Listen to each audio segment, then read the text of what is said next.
Good morning, everyone. My topic is all about highway geometric design. So, first is horizontal alignments. So, ibig sabihin is a roadway is defined in terms of straight line, tangent, and horizontal curves. And it is an important feature in road design which enhances smooth driving, comfort, and safety for motorists. This picture is one of the example of horizontal alignment. Next is circular curve.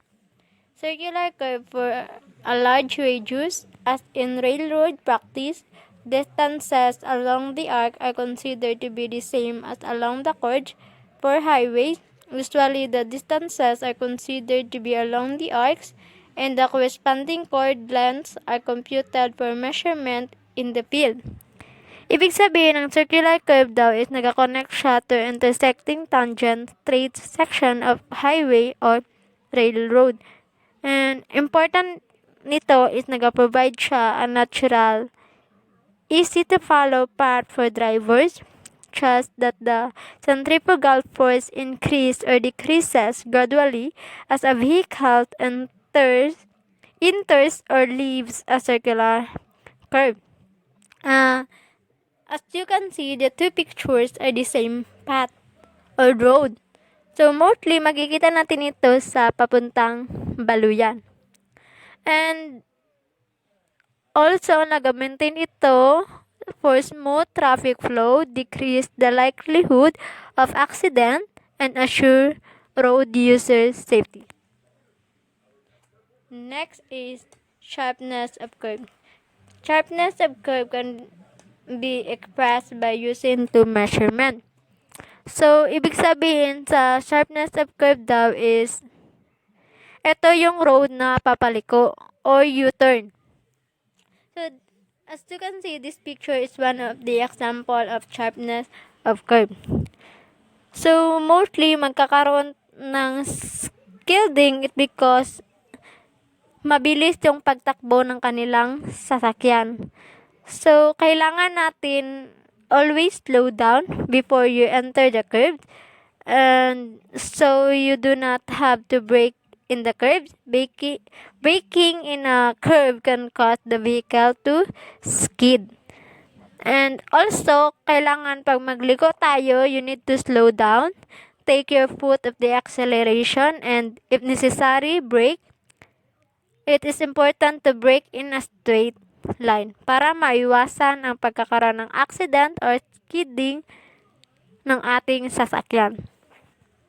There are two sharpness of curve is the radius and degree of curvature. Ibig sabihin ng radius is the angle, the distance from the circle to any point on its circumference. It also nag-avoid siya the risk of skillding as well as to reduce the wear and tear of the car tires. Next is degree of curvature. This angle is also the change in forward direction as that portion of the curve is traveled. Next is stationing. Stationing in metric system, the length I use is 20 meter for both arc and core definition. In English system, the length I use is 100 feet for both arc and core definition. Ibig sabihin sa stationing is nag-process sa to defining location along the project by station number. It is the horizontal measurement along the survey center line of a project. So, this picture is one of the example of stationing. So, mostly ginagamit natin pag magsasurvey tayo, gumagamit tayo ng theodolite or total positioning station.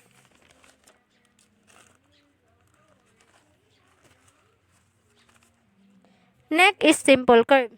Simple curve is defined as a circular arc between two tangents. So, ibig sabihin is a curve that does not cross itself. Example nito na road is circles, polygons, and ellipses road. And simple curve is the important to provide in the road to impose a curve between the two straight lines. Compound curve.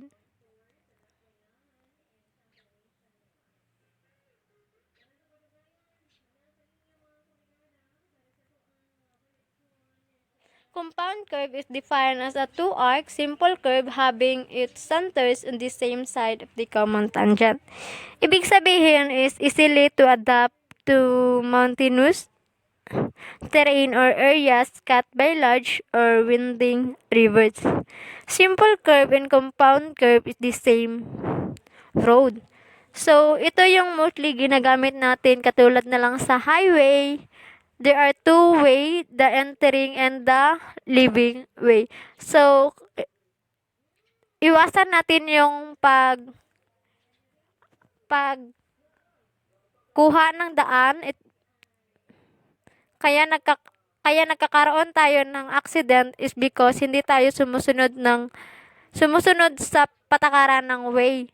So, kailangan iwasan natin ang pagkuha ng daan because meron yung boundary yung road natin. So, kailangan natin mag-follow sa mga rules sa daan. Next is curve widening. The steering geometries of heavy commercial vehicles are based on the Ackermann principle whereby a vehicle turns about a point approximately in line with its rear axle so that when a long vehicle is turning, the rear wheels follow a path of shorter radius than that traced by the front wheels. Ibig sabihin is, ang curve widening daw nag-ensure sa mga vehicles entering and leaving fit the design roads smoothly and safety. And it is important sa curve widening is kailangan nating sa mga vehicles is do not follow the same path as that of the front wheel. Ibig sabihin is sa road natin is 'di ba may path yung mga trucks. So bawal tayo magdaan doon it because ang way na ito is para lang sa mga truck para iwasan na din natin magkaroon ng accident.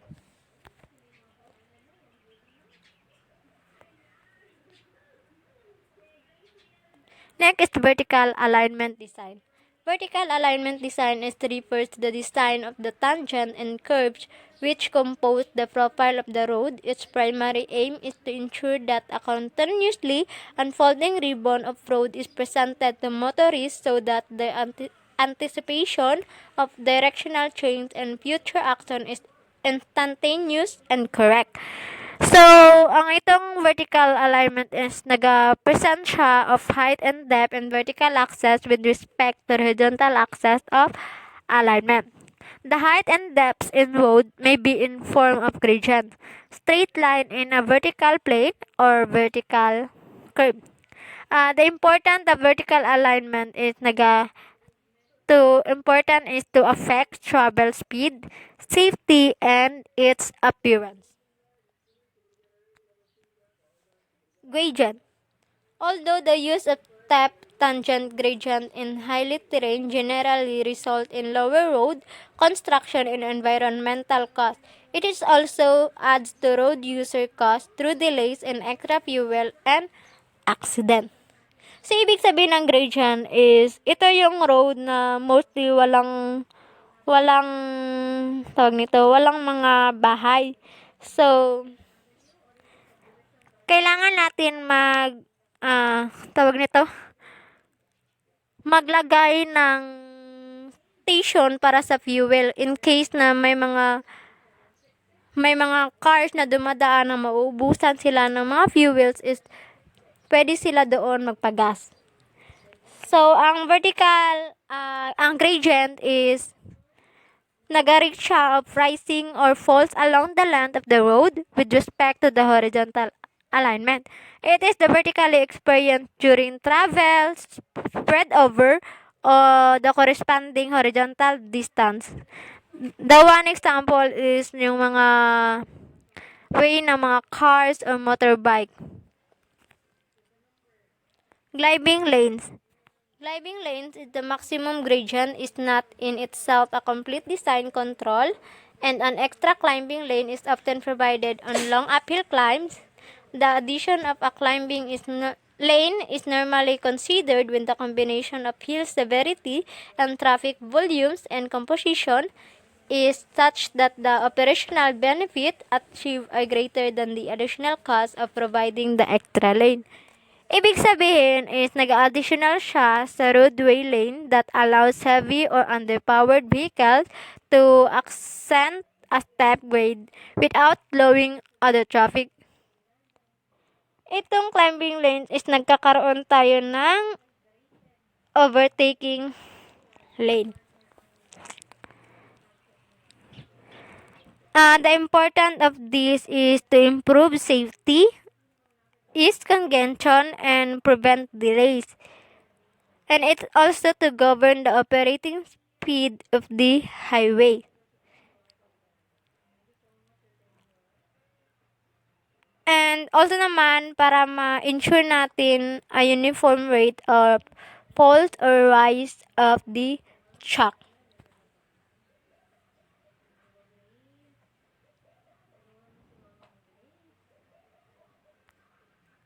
Next, this is the traffic flow criteria for climbing lanes on single carriageway roads. Vertical curve. Ang vertical curve is provide a smooth transition between successive tangent gradient in the road profile. When the algebraic difference of the two gradients is positive, the curve is called a crest or summit curve. When the difference is negative, it is called a sag or valley curve. So, ang vertical curve daw is nag-provide siya a smooth transition between two slope roadway, allowing a vehicle to negotiate the elevation rate change at a gradual rate rather than a sharp cut. This table is a simple symmetrical parabolic curve. A simple symmetrical parabolic curve show in exaggerated from the 6 different types of vertical curve. The algebraic sign given to the grades are important. The plus sign is used for ascending gradient measured from the point of curvature and the minus sign for descending ones. Ibig sabihin, the curve is made up of a single vertical parabolic curve. The example of this curve is bridge and etc.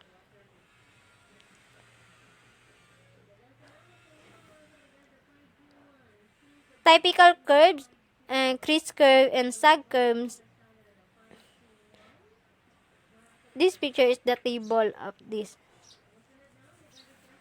Crest curve. The sight distance requirement for safety are critical to the design of a crest curve. Thus, when calculating the minimum length of crest curve, there are two design conditions that have to be considered. Where the required sight distance S is contained within the length of the vertical curve L, and where the required sight distance.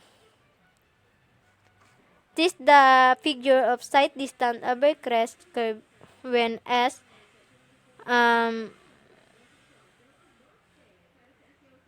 less than L and S is greater L.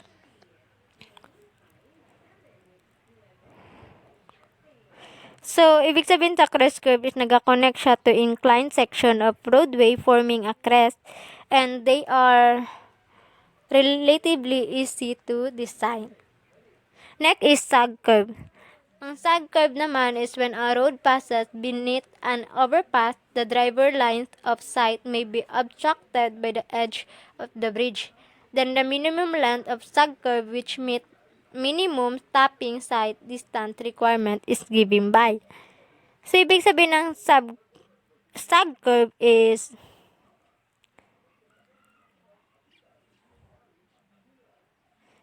nagka-characterize sa by a positive change in grade, which means that the vehicles traveling over sag vertical curve are accelerated around.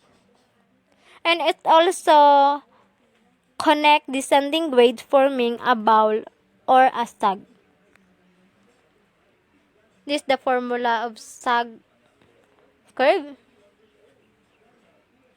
British practice. General practice in Britain in respect of determining the length of vertical curve L meter makes use of simplified equal L equals Ka, where A algebraic difference in grades percent using the absolute value always positive and K is a rounded design speed related constant meter per percentage different in grade obtained from table 19.2 from the appropriate design speed. Next is cross-section element. By cross-section element are meant those features of roadway which form its effective width. They are two types of element, basic and ancillary. The basic features of major interest are the width of carriageway, including the number of lanes, central reservation or median strip, shoulders, inclined verges, laybys, camber of the carriageway, and the side slope of cuttings and embankment. So, ibig sabihin ng cross-section is nag-design sa of street and highways, include the pavement surface type, cross slope lane width, shoulders, roadside or borders, quays, sidewalks, driveways, and median. So, ito yung mostly makikita natin sa mga road. Like example is yung mga pedestrian. Yan. Yung way para sa bike. So, meron mga sign yung daan natin para sa daanan sa mga sasakyan or sa mga tao.